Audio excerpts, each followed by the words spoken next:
Hello and welcome to the Love and Compassion podcast with Giselle. We believe that love and compassion have the power to heal our lives and our world. Don't forget to like and subscribe for more amazing content. Today, we're talking about dealing with infidelity with compassion. And my guests are Britton and Carolee, raised in the strict dogma of the Mormon church. And with infidelity threatening their marriage and family, they found themselves at a cliff's edge. Through a deep commitment to heal, these two left everything they knew to find themselves. Over a period of 5 years, they rebooted their relationship and traveled the world seeking their truth with their 4 children in tow. They have emerged on the other side as an embodied and awakened couple with a powerful message to share. Please join me in welcoming Britton and Carolee. Hello. Hi, thank you for Oh, having us.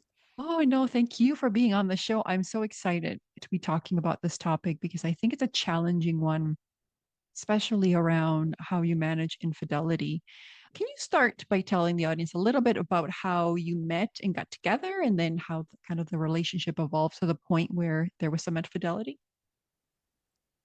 Yeah, so as you mentioned in the introduction, we were raised Mormon, and in the culture of Mormonism, there's a pretty common pathway of meeting your Mm. significant other. And so we met as like most Mormons tend to at church. And in the Mormon faith, they have something called a singles word where only young single adults attend church together.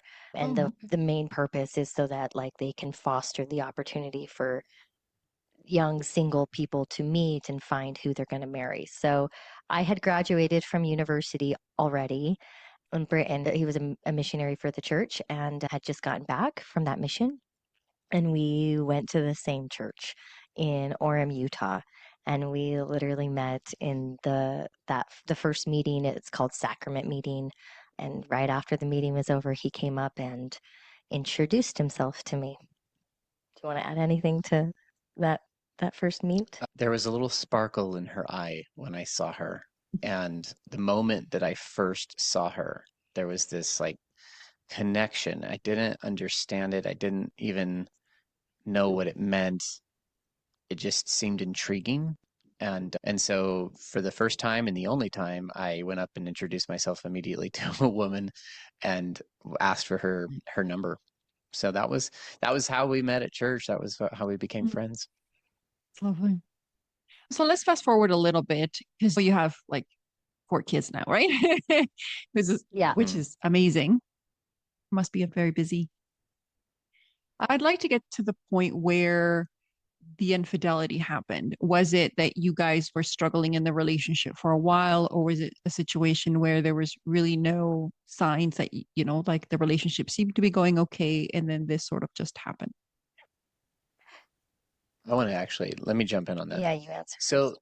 I believe the infidelity could be best described as the lack of total commitment from the beginning. Part of our healing journey was we came to this point in 2022 where we realized we weren't all in on each other, and we had never been, neither one of Mhm. us. And we were married in 2009. So Wow, that was you 18 guys are years saying in. this because I think there's many people in the relationships that have one foot out and one foot in, and I think this is very important. Please go on.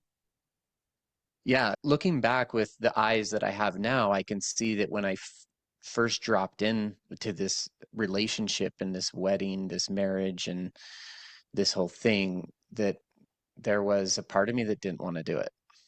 And it wasn't a big part. It wasn't like a huge part. It wasn't like even a maybe more than 10%. It was small, but it was there. And that amount of lack of commitment, lack of total desire to be in it did leave something open.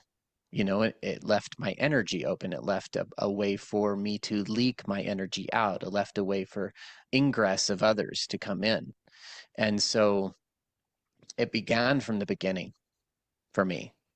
It wasn't like a decision happened and then, but it was unconscious, it was subconscious, it was nothing that I was actively like noticing or pursuing at the time. But I know looking back now And we've had lots of conversations about this, and this is all part of how people heal and become aware, become conscious. So yeah, it's kind of a wild thing, but definitely from the beginning. And the initial, so you could say that the hardest parts of the infidelity, because it was a pattern, and the way that it was like exercised was through emotional connection with other women and sexting and just having conversations that were out of the realm of appropriateness for a married man or a married woman in the case of the people that I was connecting with. And so yeah, that happened a lot during the pregnancies. And the reason why is that was the time, that was when the connection between us hit the lowest. Every time that she was pregnant, she felt out of her body. She felt less connected to me. And I'll let her talk about this, but this is how I felt, right? Like I didn't feel her attention. I didn't feel her desire. I didn't feel her as someone any other than just this person carrying a baby. And so we didn't have a strong connection during those moments, and that's when it became much more difficult for me to like maintain my energy in a zipped up way. So I let it out, and I let it leak out. I would find opportunities to connect and flirt and do different things like that. I'll jump in and add, for me, it was actually not something that I was even aware of. Right? Like deep in the program of my own psyche, I had been from a very little girl, standpoint, so excited about the time I'd grow up and I'd get married and I'd have a family. How to convey how often, as a young woman growing up in Mormonism, the conversation wasn't around, what are you going to be when you grow up? What are you going to do? It was like, you will be a mother, and so you will be a wife. And so I have this little saying that I use often where I was like, I was really deeply programmed to be a wife and a mother and not a lover.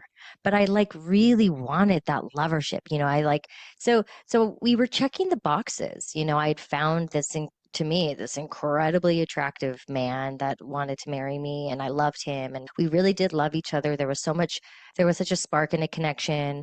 When I first met him, going back to that little moment at church that I mentioned, I actually was hesitant about him from the very beginning, simply because I knew his brothers. I had already like made out with one of his brothers. Oh, And yeah, I know that's kind of a funny story. funny. But it wasn't like I was in a relationship with his brother. I had had this other relationship that I was engaged to, my ex-fiance, and I was going through stuff, and I just knew I needed to kiss somebody, and his brother was the easiest person for that at that moment before I even knew him. Right. And so like, I was interested. I really wanted intimacy. We had beautiful, open, very clear conversations about our desires before we got married. We had not had sex with each other before we got married because we were Mormon, and we got married in the Salt Lake Temple. So there wasn't like a lot of intimate exploration. It was all like really guarded and shielded before we got married. And then we dove into the marriage, and I went on birth control. I had never had sex before him, before marrying him. And so I didn't have an education about fertility planning and awareness and how to like understand the cycles of my body. And so birth control seemed like the best way to prevent pregnancy. And then that really wreaked havoc on my emotional health. Like I had struggled in my 20s with my own emotional health, and I had some depression and had some things. So like to me, I was so in the dark. I had no idea that he was connecting with other women.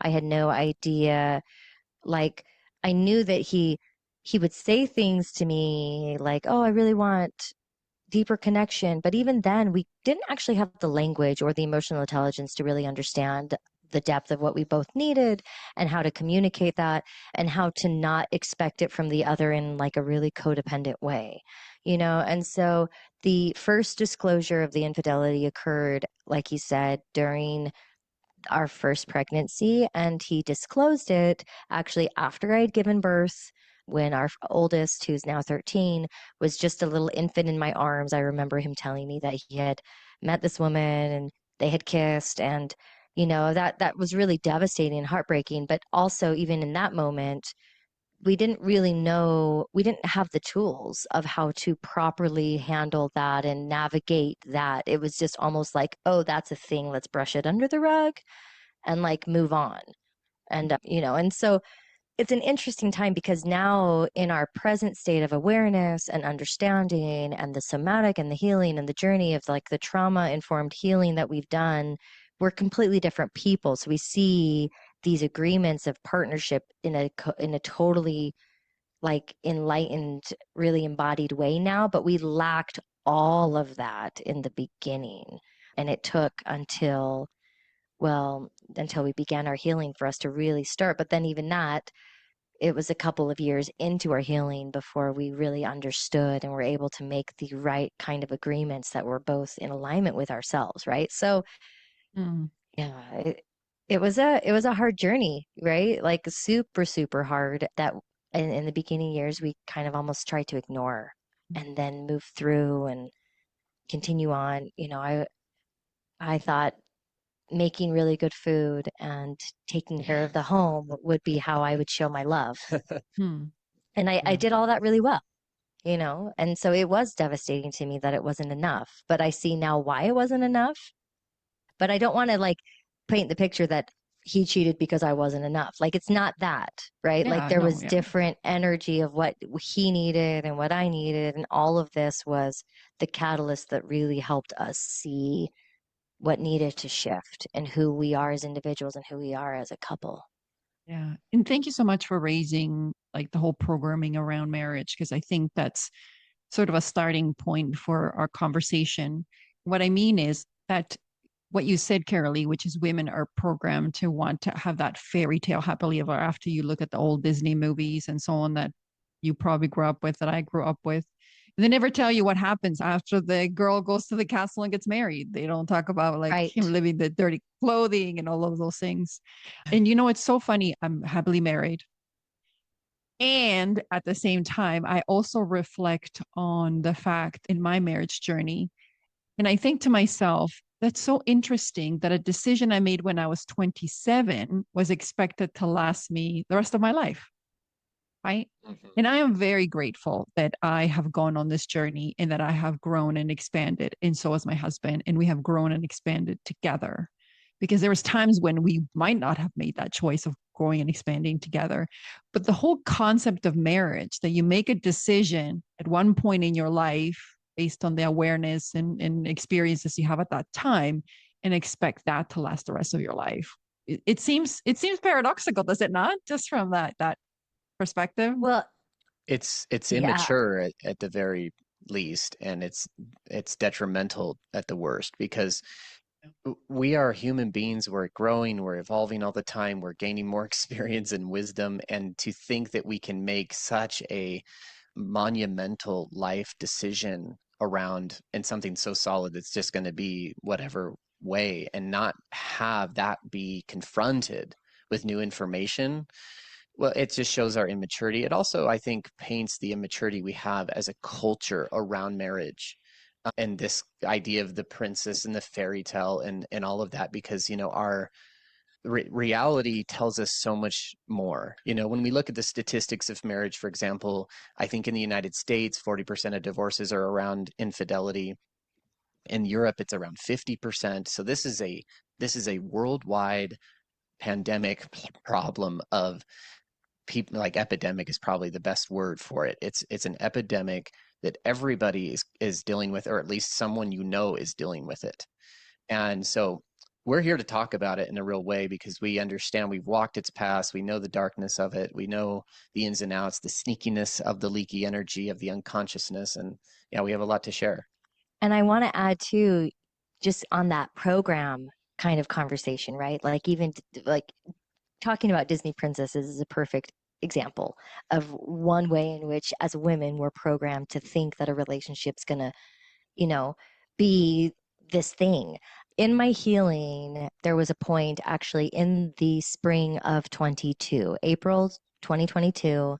And remember, we were married in 2009. So in April of 2022, we now had 4 children.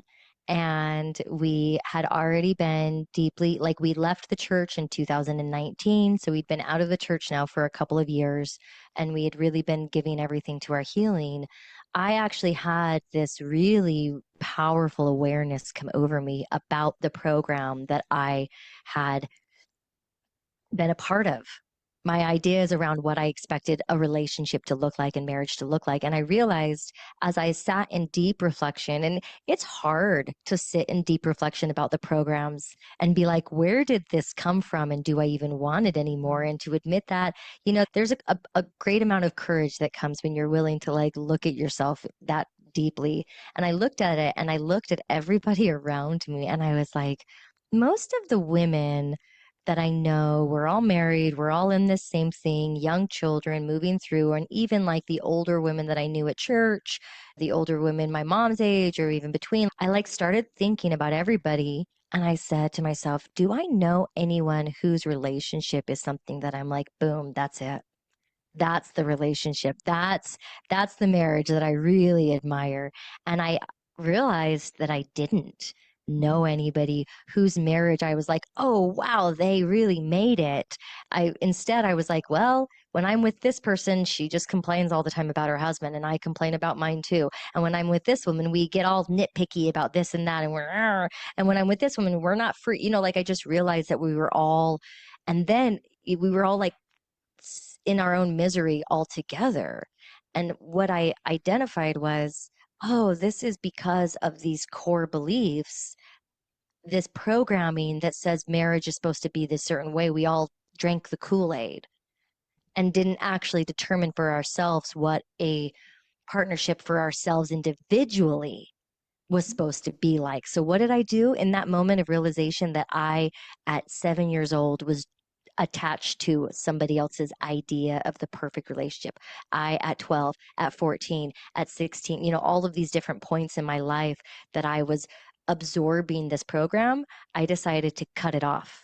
I decided to let go of it. And I did it in kind of a dramatic way, but sometimes we need that drama in our life to really say, I'm serious. I mean it. I'm going to do it different now. And what did I do? I took a poem he had written for me and had given to me on our wedding day. And he had made it really beautiful. It was gold embossed on black paper and framed. I shattered the frame. I tore up the dress I wore to marry him in the Mormon temple. And I went with other women and we had this full moon fire. It was very witchy. And I burned my wedding dress and I burned the poem. And I literally said, I declared that I was saying goodbye to my hopes and dreams from my childhood, realizing that they were attached to a false idea of what partnership could be. And what I was doing is I was disconnecting from everybody else's idea of a perfect relationship, because everyone that was connected to those ideas, nobody had the perfect relationship. And I knew that I needed to clear that energy out to allow myself the freedom to discover what a perfect relationship would look like for me. And this wasn't necessarily something that I realized Britton needed to come to his own conclusions of what a perfect relationship for him looked like too. So this was something I was hopeful that he would be on the journey with me in, but I also knew I needed to heal this idea for myself fundamentally. Like, with or without him, I had to do this healing. I had to disconnect from all the old stories that told me I had to be a certain way and show up a certain way and perform in a certain way, that this was now my opportunity to discover what it could look like for me. So that was a really liberating moment that then opened me up to a pathway of discovery of like, how could I, like, what would a perfect relationship look like for myself personally? And I didn't have the answer when I did that clearing. We don't usually have the answers right away. It's a process of surrender and trusting what's going to come to us as individuals. But that was a really profound awareness that I was like, I'm not going to subscribe to these programs anymore. I think what you've said is so powerful, because I think a lot of times it's much easier for us to say victim perpetrator. I'm a victim. This person sucks. I'm just going to going to divorce them. And that's okay. Like, stay or go, doesn't matter. And then people then go and find and they find themselves in a very similar situation. So from my perspective, what you're doing is making sure that you are no longer in alignment to what you don't want, right? Um, Exactly. Yep. Britton, I was wondering if you could share maybe some of the expectations that you were taught about marriage as men. Like, what were some of the expectations, and how might that have played or impacted your willingness to be in it? I don't recall any direct expectations that were sort of taught to me. So a lot of it's all just from the culture, from my parents, and then, from the church. And I think the church would have been primarily what I would see and educate myself and program myself from. My parents' relationship is actually a really good example of what I didn't want. They, Okay. yeah, they struggled and didn't get along. And then of course, just the culture of marriage, that we get from media and from everyone else around us. So in a way, I feel like I was average in that. I don't, I didn't have any preconceived notions of how Carolee should be.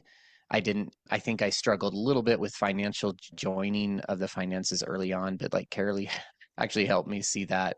And we resolved that early on. Yeah, it's like I even through the infidelity, I knew like she was totally fine leaving this relationship. And in the marriage of the Mormon paradigm, which is through their temple and a sealing ceremony, which basically binds you for eternity to this person. It's a very Okay. magical ritual but the problem is you don't know that you're actually engaging in real, true, energetic binding. And so, in a way, Mm, it's like black magic in that way.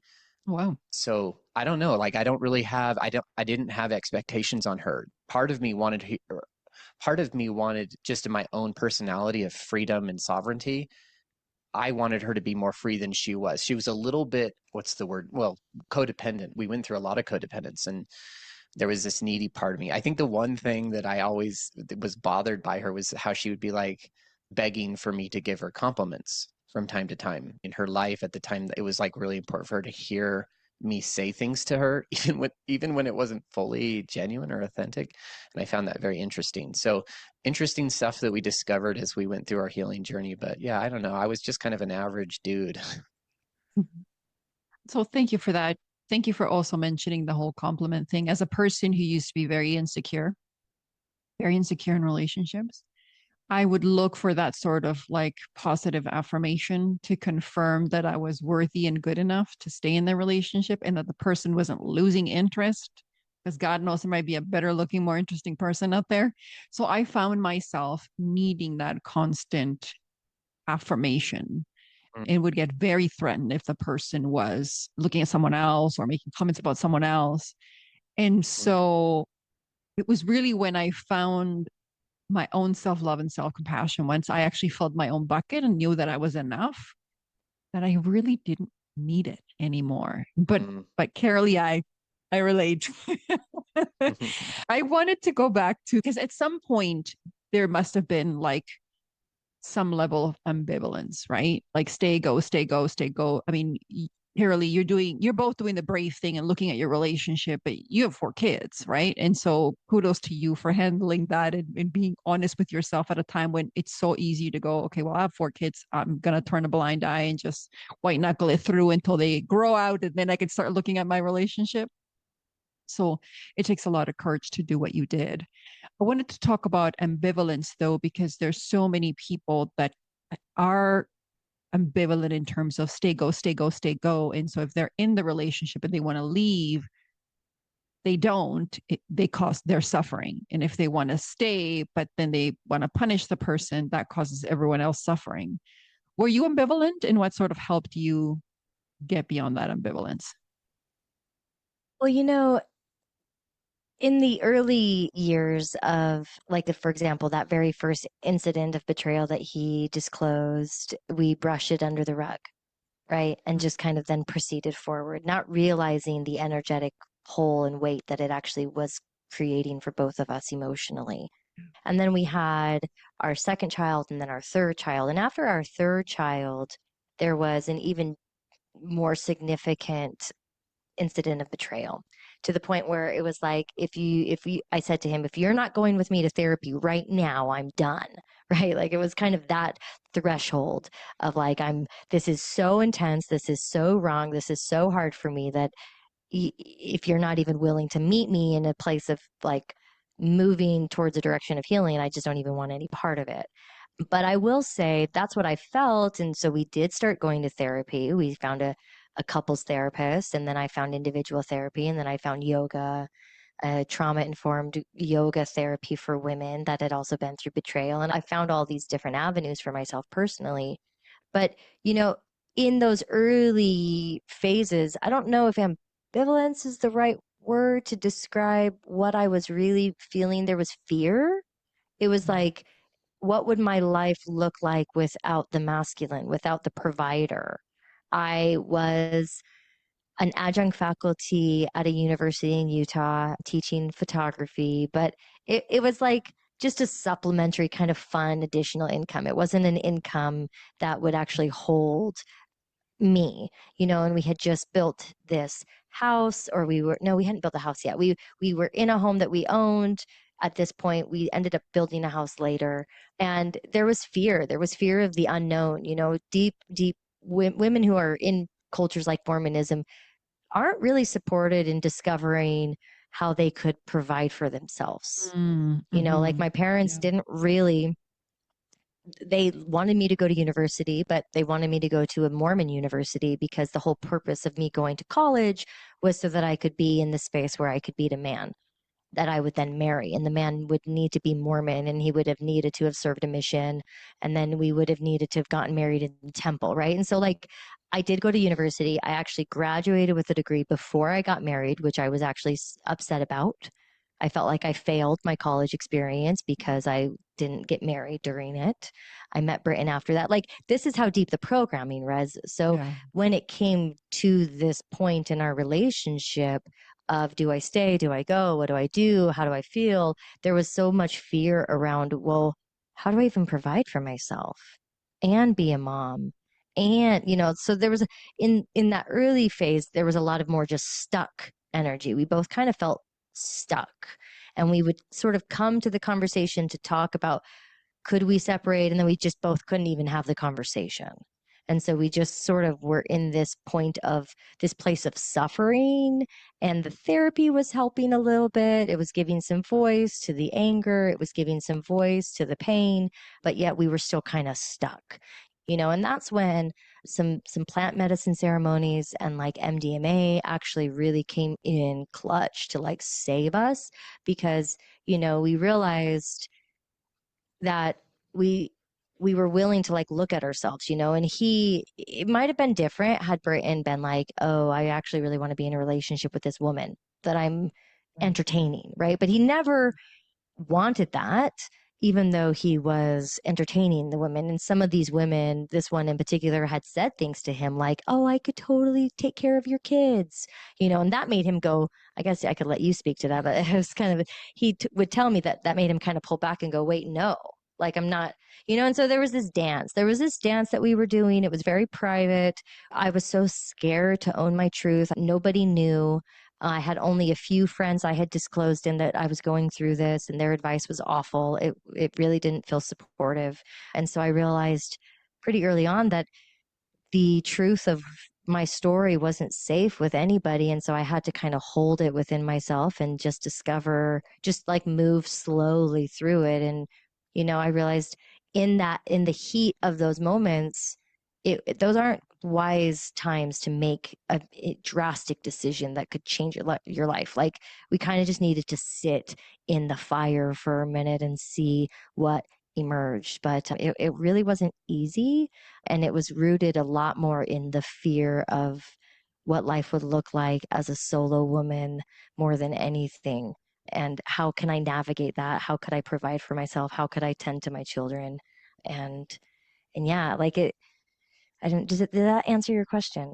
Yeah, of course. Yes, thank you very much. What about you, Britton? Did you have any moments of ambivalence, like stay, go, like having a hard time making a decision? And then what helped you land in the decision that you made?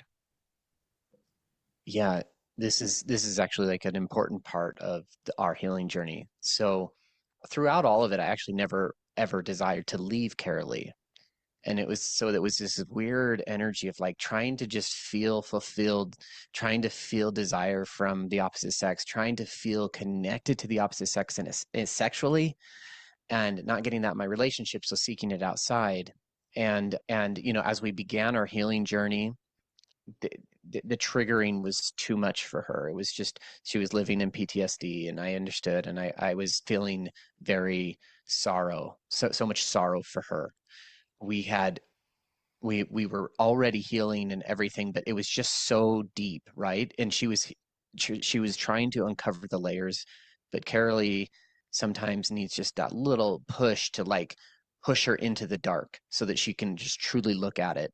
And I was doing that with her because I was doing it with myself, and she was doing it well. Actually, we were both moving through our shadows really well, but I could see her suffering. And I approached her. I thought a lot about it. I was like, man, I'm scared to leave her. I don't want to leave her. I love her. I want to see her healed. I did this to her. Like there was a lot of things going on in my mind. And I just remember thinking and like finally getting to the conclusion that it's like I may need to leave her so that she can heal. And like I may need to step away so that she's not in full trigger mode all the time. And when I got the courage to finally come and confront her about that, I did. And I said, do we need to do this so that you can heal? And she was like, maybe. So I think like a week after that, I basically said, it was just boiling over. I said, well, let's just do some MDMA together, because I'd learned about the process that MDMA was going through with the FDA and undergoing trials. It was on a third clinical trials setting, and it was like just about to undergo full FDA approval, which by the way, it didn't get it. And I'm really annoyed with that because I don't feel that that's genuine. It has Mm. it has so many incredible benefits. So we'll Mhm. sidestep that. But the thing is that I had some friends that had it, and I asked them. I said, hey, I need to do this with my wife. Like, can I get some, and can we go do it, to one of your homes for the day? And so anyway, they arranged for us, and we went in and had this session, and it was going to be like a conscious, like, what would it look like if we consciously uncoupled? What would it look like if we separated? Not like to actually begin the talks of like, okay, I want to go and but let's open Mm. up the doorway, and what would that look like? And it was a really, coming from that ambivalent perspective, and we actually just realized that we just loved each other so much in that session. And so instead of like having this deep conversation about like separation and what would it might look like, we actually just reconnected and Mm. loved each other deeply and found that bliss that's always been in our relationship. It's actually just been very inaccessible since the worst wounding. And so we actually came back together deeper in an MDMA session, and it gave us the charge and the energy we needed to just keep pressing forward.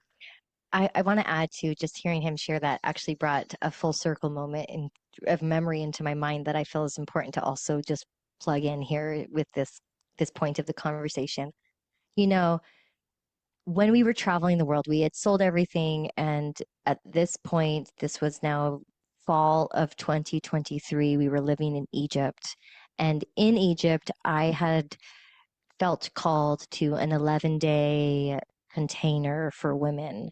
It's called Ancient O, or Orgasmic Being, and it was held by this beautiful Polish woman named Adna in Siwa, the oasis in the Sahara. And I went to this container for women, and I was alone with just women for this 11 days. And this very fear of being alone, of divorce, came back up in this healing container for myself.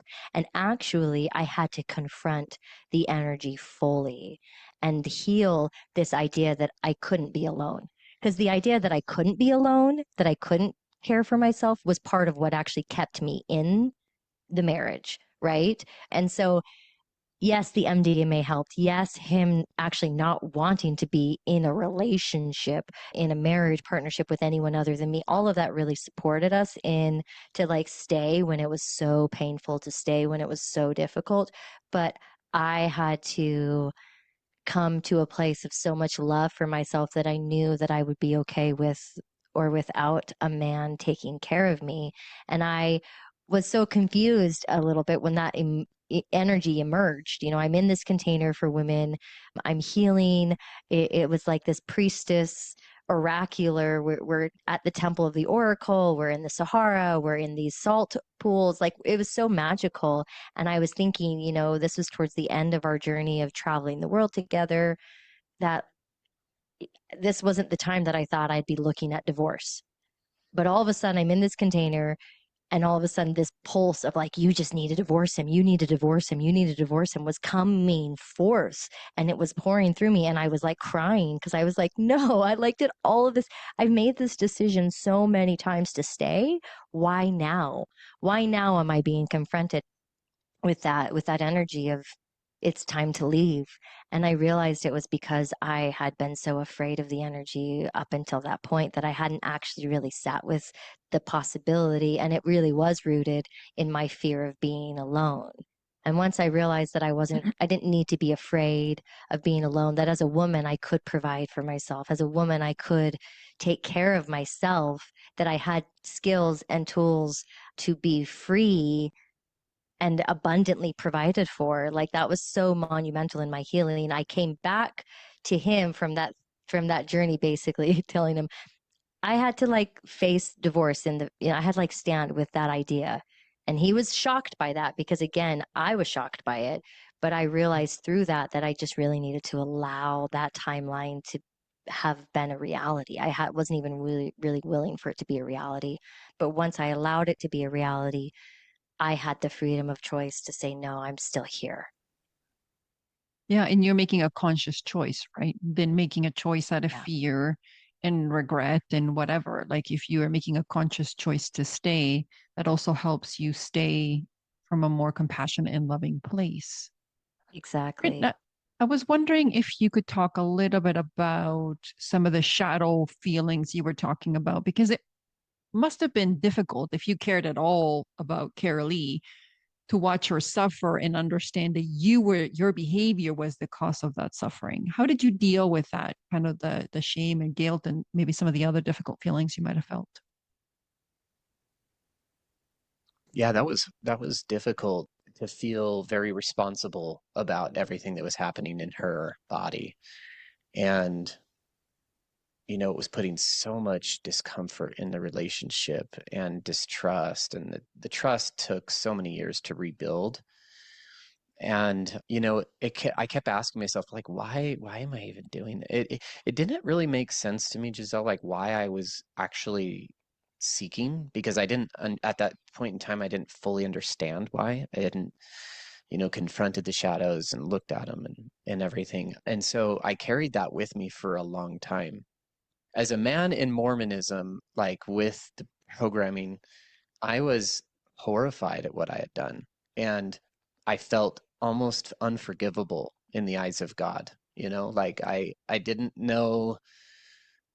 really know if I could be forgiven. And, in that paradigm, I felt like I could do my best. But I think the thing that really that continually was at the forefront of my experience through all of this was why, even through the early part of our healing journey, and when I wanted to be just absolutely committed to her, my energy was still not zipped up.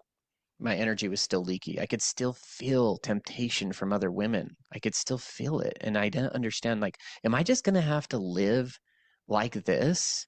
Hmm. And there was this conflict of like, why as a married man, can I just feel like I'm fully devoted to this woman? And again, I still did not see the shadow. And this is really important. I think anybody in this situation, and I bet you there's a lot of men or women that are in marriages that still feel temptations of other people, that they don't know how to deal with it and they suppress it, and they may not even go out and cheat, but they still feel it.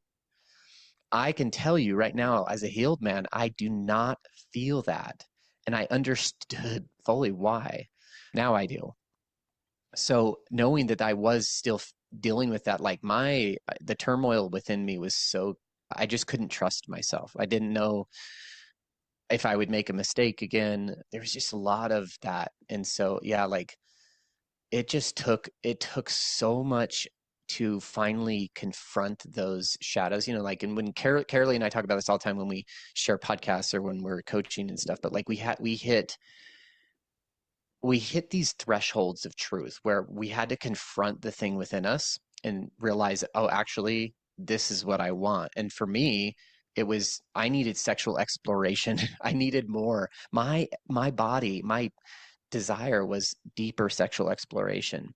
She wasn't giving it. Even during our healing, when we were trying to be closer and stuff, she wasn't fully embodied yet. And so I still needed it. And like I had to have that conversation with her. And I thought it was going to be the end of the relationship. How could I go to her after everything that's been done and then say, hey, how can we look at opening our marriage so that I can sexually explore more? Wow, that was a difficult conversation. But it was actually through those thresholds of truth where we became closer, where actually we fell deeper in love, we fell deeper into each other, and because we finally began to see each other fully, unfiltered. Like this is the beauty of relationship, is if you can come to another and you can be completely unfiltered. There's like literally nothing that we keep from each other. There's no secrets. We just speak and act and be, and we are totally in love with the other person for that beingness. And so there's this new level of relationship. It's not a tolerance. It's not like an acquiescence or a compromise. It's a total acceptance and actually an enjoyment of the other person. So I'm kind of going a little bit everywhere, but I think that hopefully will bring the whole energy of what your question was to the audience here. Is that like there's a lot in that question. And I can tell you that we had to go through the deepest, darkest shadows, and I hopefully healed that for many generations of people. But it's not an easy thing, and for men or women to confront the deep shadow of like why they want to seek others, or like what's that shadow energy really about. You have to be willing to be so courageous within your own self and to speak your truth, or else you will never get through it.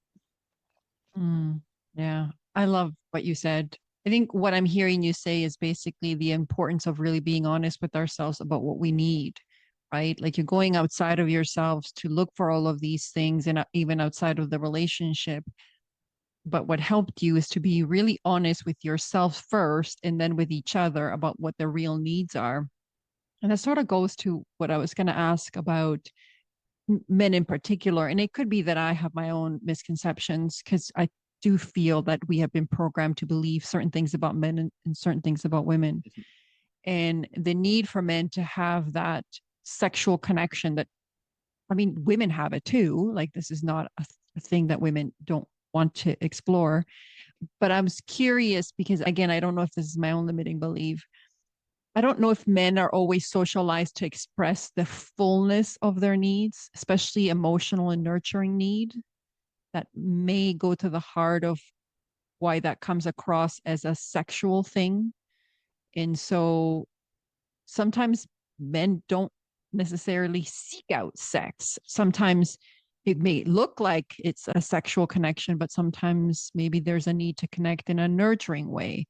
What are your thoughts around how like men might have been conditioned to really focus on the sex part of it instead of perhaps the other needs? Yeah, love this question. I absolutely love it because it's so important and it's so real. And there's a ton of programming in there, but I also feel men are just, men and women are hardwired different, and that's an Mm, important part. But I'm not thinking that hardwiring difference is around not being sexual or being sexual. Men probably are, my intuition's kind of saying like what you said.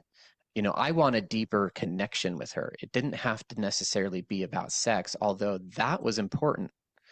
mm, And so, like a man maybe seeking outward or just trying to connect with lots of women, maybe in his single years, they may be seeking deeper emotional connection, but just not knowing how to go about it because of the programming. because the programming of our nature has been around like the Playboy and around, like when we just think about movies and music and entertainment and all of that, that just feeds into our subconscious. And so I truly believe, like, I remember, I'll just say this, like, I remember when we were in the North Shores of Bali and I was writing with her our dream relationship. And I realized in that moment, I was like, all I want to do is get to know her deeply. I just want to know every part of her. What's her wild side look like? What's her most soft feminine side look like? What is, what is her boss babe CEO side look like? What is who is this entity over here? And it was very spiritual, right? Like it was this deep desire of gnosis. And so like I do think that, I was seeking emotional connection. A lot of my outward energy was just trying to get attention, and that was enough. And sometimes I would talk about my relationship. Sometimes I would hear another woman talk about their relationship, and like we would just confide in each other, and that felt really good. But the sexual connection for men, I think, is real. Like we do want, like we have a stronger urge to procreate. We have a stronger urge, those sort of base urges to do those sorts of things. And I don't think there's anything wrong with that. Like this is the journey of humanity, and we're actually trying to figure out like how to express these energies, but we've laid a cultural veil over all of it and say, nope, it has to be through monogamy. Nope, it has to be through marriage. Nope, it has to be through these very intricate, particular ways. And we've developed it all, and it's all fucking bullshit, to be honest. And so Carolee and I confronted that paradigm, and we realized actually we can rewrite our complete agreement of what, if you were to come to an alien and be like, hey, we do this thing called marriage, and they're like, what's that? And it's like, oh, you have to explain it. What's the purpose? Like all of this stuff. Like if you get to just rewrite it how you want it to be, that's what Carolee and I did. And we came to our own terms, our own agreement, our own understanding of our unique individual selves and that energy within us. And that's how we navigated this paradigm, this very, very complex thing.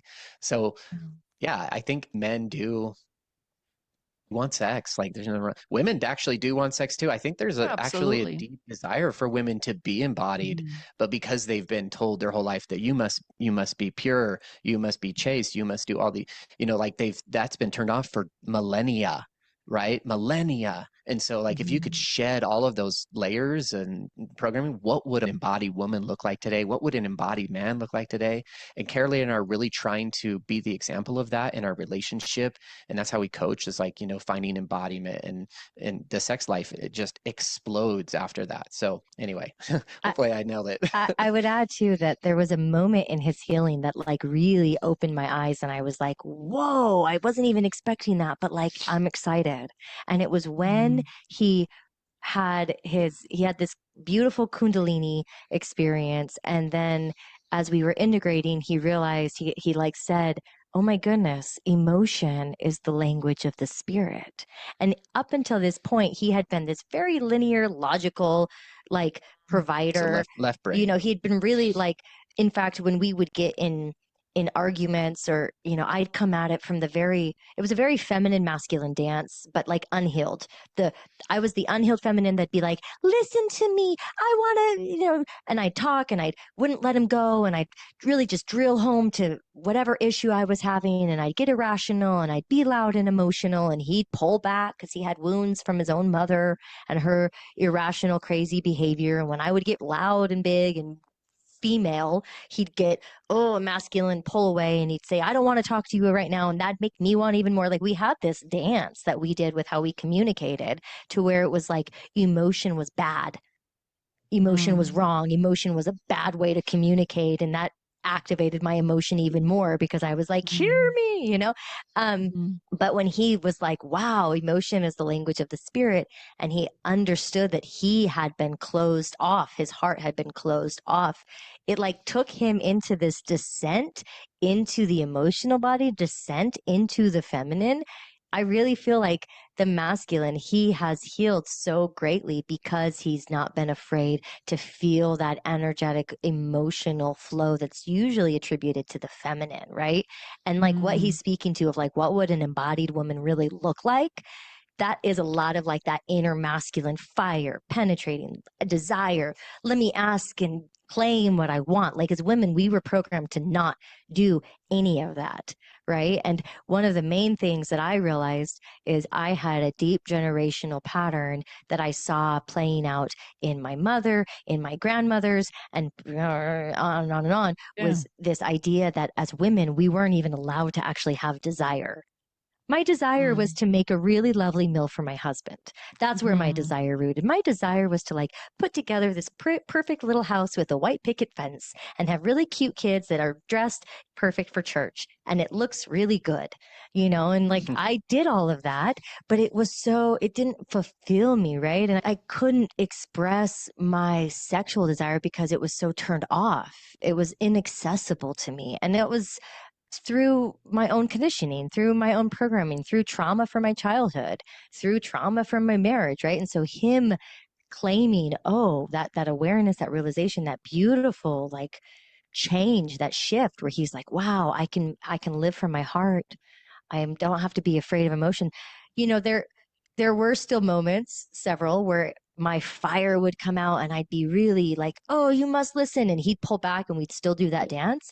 But we don't do that anymore. Like it's really like filtered out of our system to where we're both really present with the emotional sense of who we are and then the penetrative, like masculine sense of who we are. And we can like really communicate in a way where I don't feel him shame me or get mad at me for my emotions at all. But that was something that was a part of this earlier part of our relationship. So that was really powerful and beautiful to witness, you know, a masculine really dive into like, oh, I can cry, I can be held. I think men need to heal the feminine and women need to heal the masculine. The imbalance is so obvious. I mean, they need to balance both, but there's a deeper wound within men about the feminine energy, the intuitive energy, the emotional energy. For women, most women, they struggle with embodiment around like, what does it mean to be proactive and to have that masculine energy and go getting. And when we balance it, man, it is just a beautiful thing that can exist between the two, because then I can embody the feminine, she can embody the masculine, and we can bring that into the bedroom, and in a way I can receive her and she can really, yeah. Anyway, I don't need to get too detailed, but the point is it's real and it's lovely. Yeah. Well, and one of the things that like natural behaviors that I just couldn't access, I wanted to, but they were so blocked naturally, was I never initiated. I never initiated sex. I would be in this receptive mood. He would be like, oh, I want it. And even then I'd kind of be like, oh, okay, well, okay. You know, now it's I initiate all the time. It's so natural. It's so natural and it flows from me. And I'm just like, and I just penetrate his energy with my own desire, and he feels that from me constantly. But I had to go on a deep healing journey. I couldn't just all of a sudden flip a switch and be like, I'm now this thing that I never was. I had to like dive into the depths of my own psyche, heal generational patterns, like really do conscious healing work so that my natural state of penetrative desire just comes forth. Like it's just part of who I am now, which is a lot of the reason why I call that lifetime like it's almost like my past life in this life. You know, it's so the contrast is so significant. Feels so far away. Yeah. Yeah. So thank you for that. I mean, that was amazing. You know, it goes to show you how much by healing ourselves, we can really heal within our relationships and we can come so much closer together.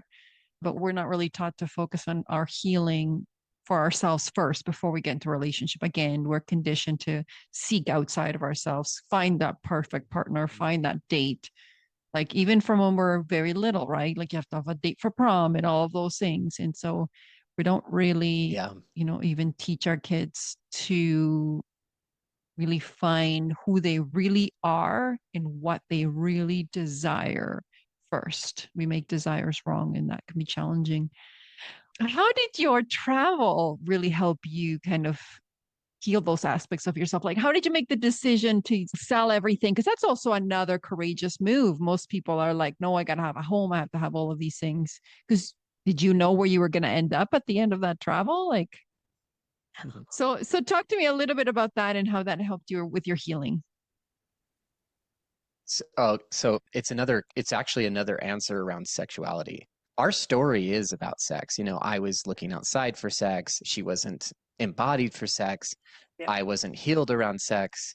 And our whole journey has been around sex. So that's why it's such an important, like, such a core part of our like coaching and like what we do, and ritual shadow work, which we teach, is the intersection of sexuality and spirituality. So how did we decide to sell everything and then just leave?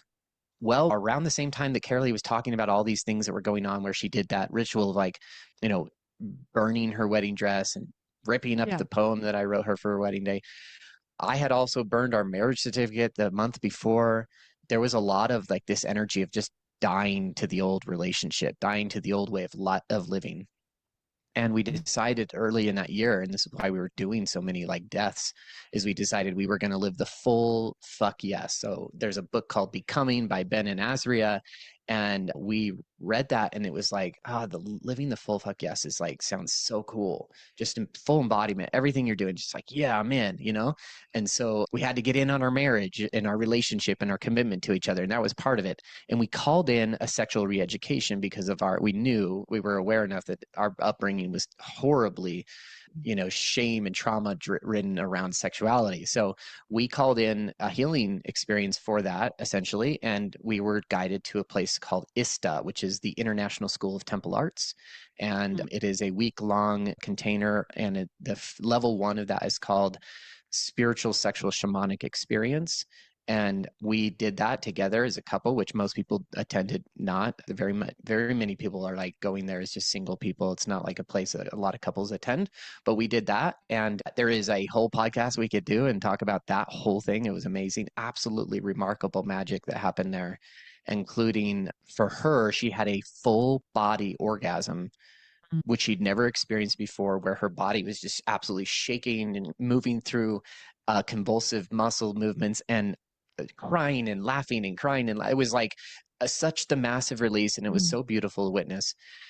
We came back from that week-long experience, that container, and we had understood, I think, the principles of sexual liberation enough that we were like, wow, oh my gosh, our whole vibration shifted. We understood who we were more. And like, we actually began to understand in a deeper way, like why religion and even society, government, and everything tries to shove that energy down, because when a person is sexually liberated, they are free and they do not need authority figures in their life to guide them. I'm not anti-government, but they don't need government to tell them how to live their life. They don't need religion and prophets and priests and stuff to tell them how to live their life.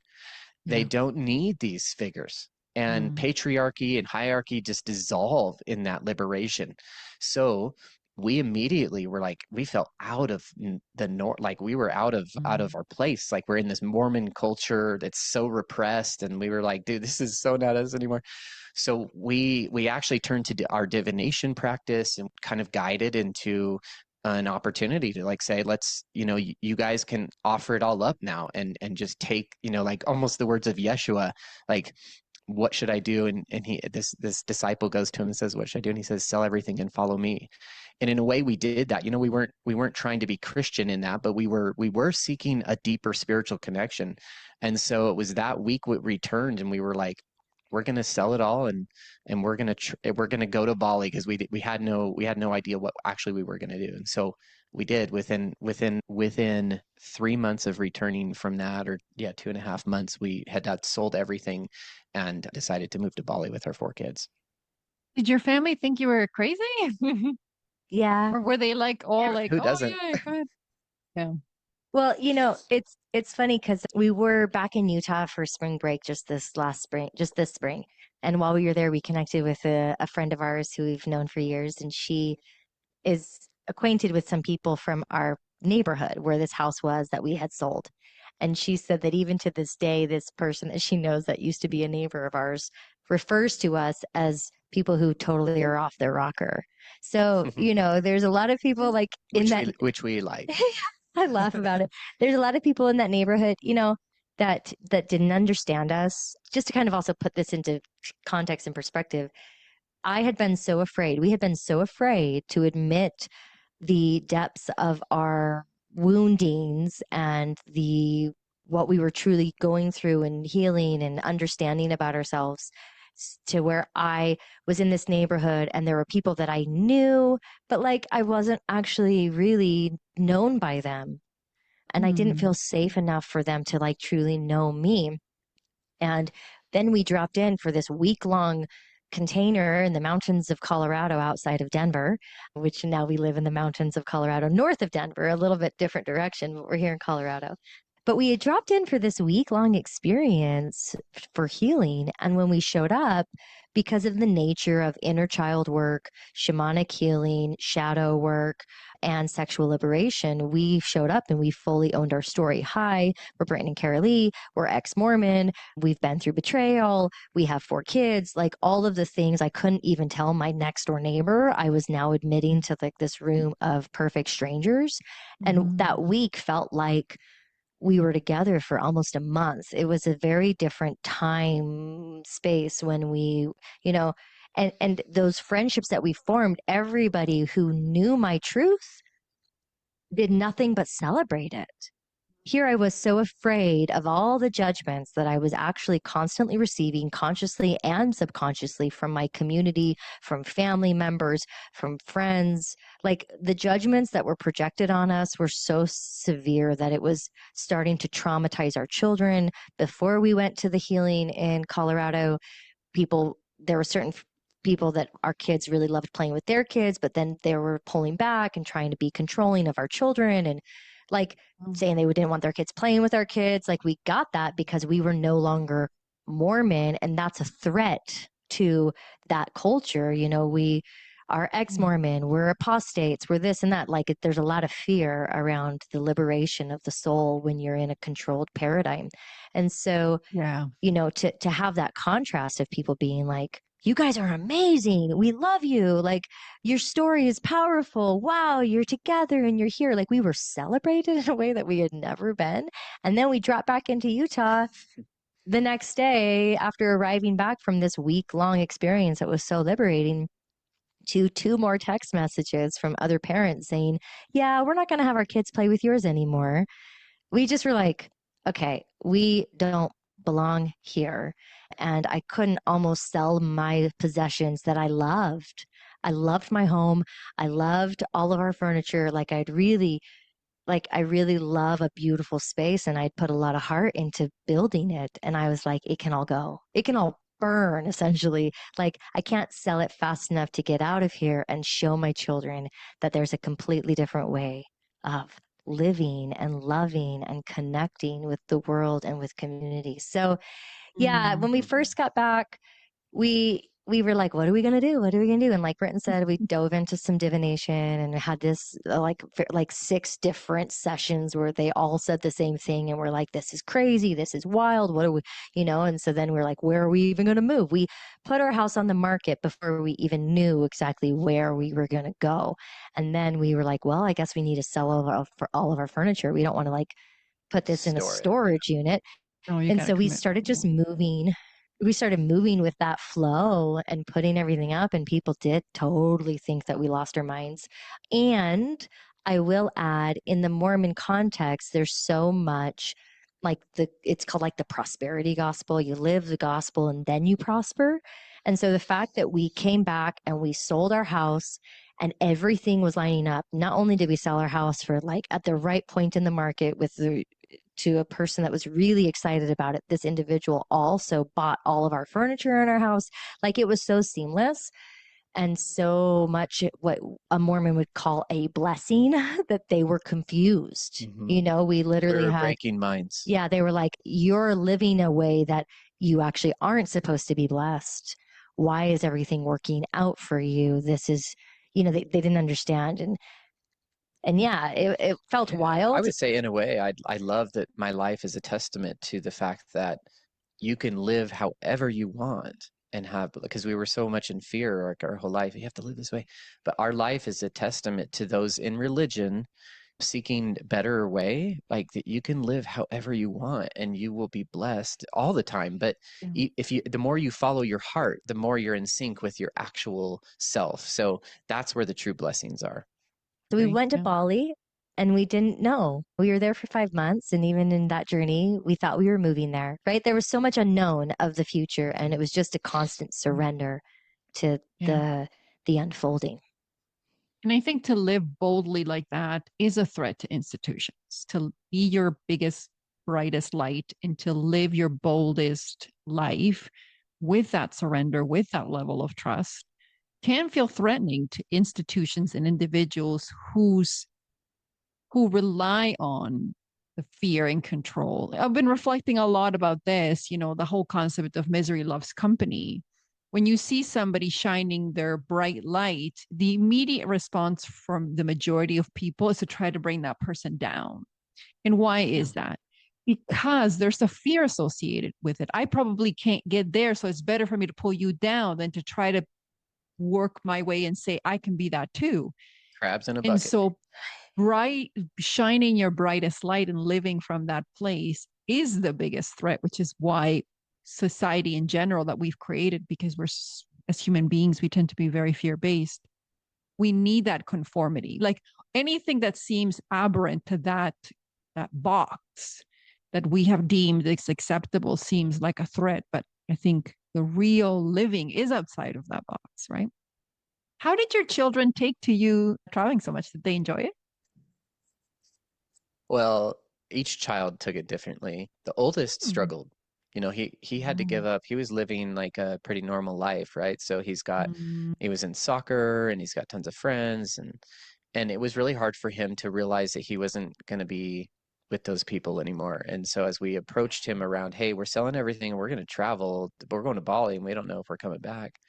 It was Mm. hard. This particular child fought us the entire journey. And it was so difficult with him. We were at one point, we were like in Bali and we're like, dude, we're sending you back to grandma.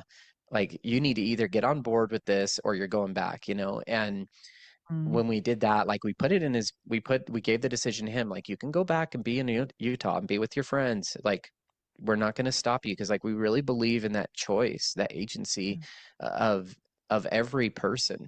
And when you see that liberation in your own self, you can only give it to others because there's no point in trying to control.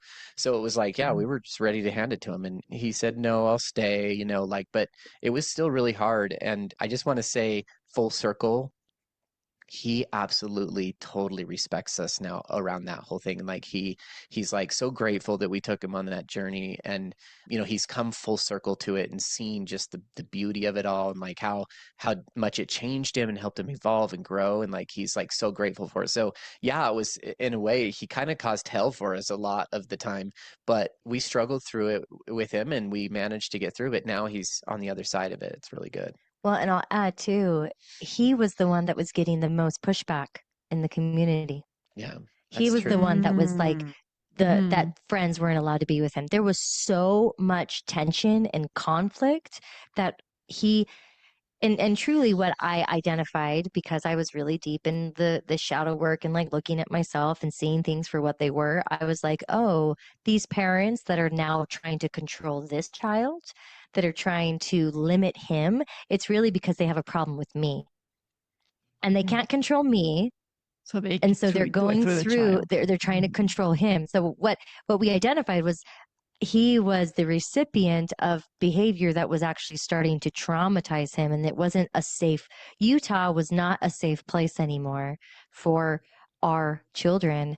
And so we needed to extract them, right? But like he couldn't really see that. He was 11 when we left, Mm. right? So it's still quite a young child, right? So he's Yeah. 11, he turned 12 living in Ireland.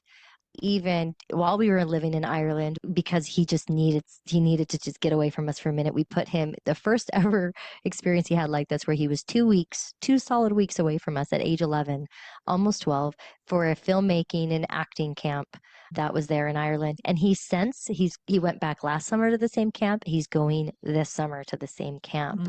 And he is this fiery kid with so much determination and desire and drive. And, we felt a lot of that throughout this journey. Like Britton said, it was not necessarily easy. Some of the other kids flowed with it a little bit better. Like, all of our children actually really love to travel, and they really, deep down, I think that they knew that this was going to be their human experience too. And at the very beginning, before we even left Utah to like move to Bali and embark on what we didn't even know we were doing, we actually sat in a beautiful ceremony together where we called in the higher selves of our children. And we knew that we couldn't involve our kids at their present state of consciousness in the decisions that we were making. So knew that like we needed them to be on board in a way. And so we invoked their highest embodiment selves, their spirit guides, their angels, their guardians, to be really present with us as we made these decisions.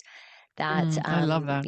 We really wanted it to be something that would serve their unfolding and their becoming, and really be something that would be a guiding force for them for the rest of their life. And so we asked their higher selves to guide us too, so that whatever emerged was going to be in their best interest. And on this side of it, like, our kids are actually all really, really grateful, especially our 13-year-old, who was the most difficult during the journey, that they had this experience. And kids say, "You're the best mom in the world." And sometimes when they say that to me, I kind of laugh and I'm like, I am so not. I'm so imperfect. But I ask them, "Why do you say that?"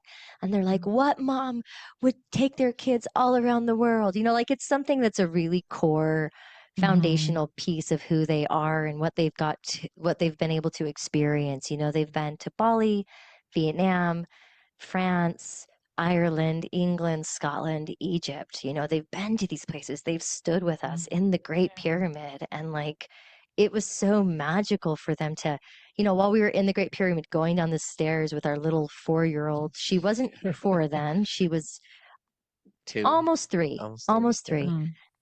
There's this beautiful angel of a woman that we obviously didn't know beforehand going up towards the chamber, who happened to have a little bubble, like, wand thing in her purse, and she pulled it out and she saw our little Eva and she blew her bubbles in that little stairway, in the grand stairway to the pyramid. And Eva's like wide-eyed wonder, "There's bubbles in the pyramid for me." Like, it was so beautiful. magical, and those moments. Yeah, we had such beautiful moments with our kids. Yeah. People often ask me like, "Oh, is it hard traveling with 4 kids?" And I was like, 4 kids is just hard. It doesn't matter where you are. It doesn't matter like, whether you're traveling or not. Yeah. The struggles are the same. And the way that we traveled, we slow traveled. We lived places. And it's like, I'd rather live in this beautiful ancient oasis in the Sahara than be like in this crusty, like, suburban Utah community. I had the same problems with my kids. They are there. Like, I would rather a beautiful backdrop, and so yeah. I'm a bit of a gypsy.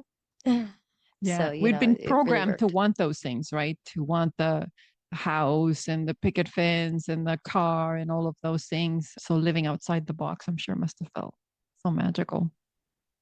Yeah, really, really was. And It was a detox from Western society too. The kids really got an understanding of like developing countries and societies that just don't have the same things as us. It was like kind of being in the multiverse, like going from place to place and having us experience so many different cultures. It was cool. That's amazing. So just want to sort of conclude the whole infidelity part. I was wondering if you could share the importance of compassion for your partner, whether you choose to stay or go after an infidelity. I'm so glad you brought it back to the love and compassion topic, because God, that was such an important part of like what we had to really embody in the healing journey. And, through that, as I gave my truths and she gave her truths, and we recognized that there was seemingly incompatible, we just held compassion. We held that deep honoring of the other's truth. And, and also like I stepped deeper and deeper into like just holding her in her own pain, and she stepped deeper and deeper into like holding me in my pain, which would, which we've talked about several times on the show here. Compassion is all of these emotions, they're infinitely deep, and I'm beginning to learn that they have infinite like depth. The inner dimensions can continue to go. So, we've learned compassion all along the way, but we've learned it to hold it for each person in our family deeper. And through the infidelity, like I think she finally understood my pain, and I finally understood her trauma. And through that, we stepped into love, which is, in my definition of love, is acceptance. We accept the way things are. Love is not a changing energy. Love has no desire to change the world. Love simply wants to embrace things. It will offer, it will offer, it will offer, but it does not force, it does not coerce, it does not extort. It is all about the guiding presence of agency.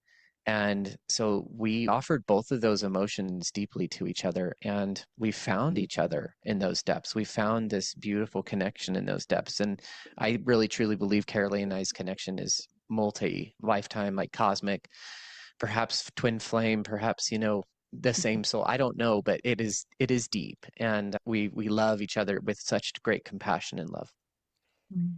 Yeah, I would add that, we're afraid of the truth, but really the truth is what sets you free. And I realized that what I was more afraid of, what made it hard for me to trust Britton, was the deception, the dishonesty, the parts of him that I couldn't see. Yeah. And even though there were things that came out throughout our healing where I was like, oh, that's a heavy one. That's a hard truth. I don't know. And I found that in myself too, that when, there are moments where I was like, oh, I know what my truth is here. And I'm really terrified that if I tell him my actual truth, he'll say, nope, that's too much for me. I'm going to walk. I'm going to go. That's going to be the end, but we kept doing this dance where we got to that threshold of courageous enough to say what it really was that came forth, the truth that we were scared. And through telling the truth, we became even more connected in trust, because we realized, oh, if you're so confident in yourself that you can tell me something that might shock me, that might surprise me, that you might think would be the end, I am now able to sit with my own energy and decide for myself, and that level of presence for another brings that level of presence for yourself. And you can't receive somebody else's truths with the ego. You have to like surrender into this compassionate place of understanding, even if it doesn't make sense for you personally. Right. And we've had tools, especially like even astrology, and then like the ritual shadow work that we do, those tools hold us in discovery of our own truths and make sense of things that, like, the unique blueprint of who I am is so uniquely me, and the unique blueprint of who he is so uniquely him. And in some ways we did feel like, oh, you're so different, we're truly not even compatible. But what we realized is actually there's a harmony that can exist for everyone, but it requires that truth telling. And you can't tell truth to somebody who's going to push you. You got to you've got to become the person that can hold that grace and that love. And I think compassion is a core vibration to be able to receive somebody else's truth in. And then when you receive that truth and you see, oh, you were brave. You were brave and you told me what you were scared to tell me. And now I love you even more. That's so curious that my love for you and you admitting your truths to me has expanded. Not what I was expecting. Right. But that was what we realized. That's what happened time and time again as we allowed ourselves to come to these places of like, okay, I'm just going to open my heart and I just want to know you. I just want to know who you are. Stop hiding from me. That was my big thing. Just stop hiding. Stop hiding. Tell me who you are and allow me to make the choice of whether or not that works for me or not. Right. And that, like, to come to that place, like, required a high level of just even self-compassion. I love everything that you said. I love, Britton, also that you mentioned, like, when you truly are in this space of love, for yourself and other people, there is no desire to change. There is no desire to force. There is no desire, because your cup is filled from within. You don't need somebody else to be different so that they can then fulfill whatever it is that you want from them. And so what you're raising is also an important point, which is truth is love, being authentic, being vulnerable. And you could have easily just parted, and still it would have been a positive experience if you were both in your truth. So it's not about staying or leaving. It's about being authentically yourself and choosing from that point, which I think from my perspective is super powerful. I think people are so afraid to be seen because they've been told it's you're too much, or their lights might have been extinguished by other people who were extinguishers because they were extinguished and so on. And it's okay. It's part of the human experience. And the other thing that I get really from this conversation, which I really love, is to embrace all of the different challenges. We are taught to run away from the difficult feelings and the difficult emotions and all of those things, but the way is through, right? And so you guys had to get really honest, and you had to be so brave. I'm so proud of you guys. Like this, it's difficult. Like people are so afraid to go as deep and to be brave and to be vulnerable and to be exposed, and then to choose from that choice. But this is the only way we're going to create a different life and different societies and different worlds. Something about that right there. I've been feeling like I just want to say this, and then you just started talking about it, and I'm like, okay, what's on the precipice for humanity is a new state of being, a new world, a new earth. And that earth looks a lot different in community than what it does right now. And the big part of that is harmony. Like we're so much in disharmony. We have so many different ideas. I think a lot of us are actually trying to say the same thing, but we don't listen very well. The truth is that if a harmonious society is possible, then it's not about changing people. It's the diversity of creation that actually makes it beautiful. It's the integration of everything. And the only way you can integrate the differences of everyone is through compassion and love. So your podcast is like a perfect anecdote, if you will, of like how we have to come together through compassion and love to build the true society of harmonious people. And it can be hard to believe. It can sound far-fetched or idealistic, but the truth is that a third alternative exists. A harmonious energy wave exists for all of us. So I'm on the quest to find that. I found it within my relationship. I'm finding it within my relationship of my children and many of my friends, new friends that I've developed in this journey. And I do find that throughout the world that there are people seeking that same society. So we can all come together and start to build that then there's a great potential to be seen.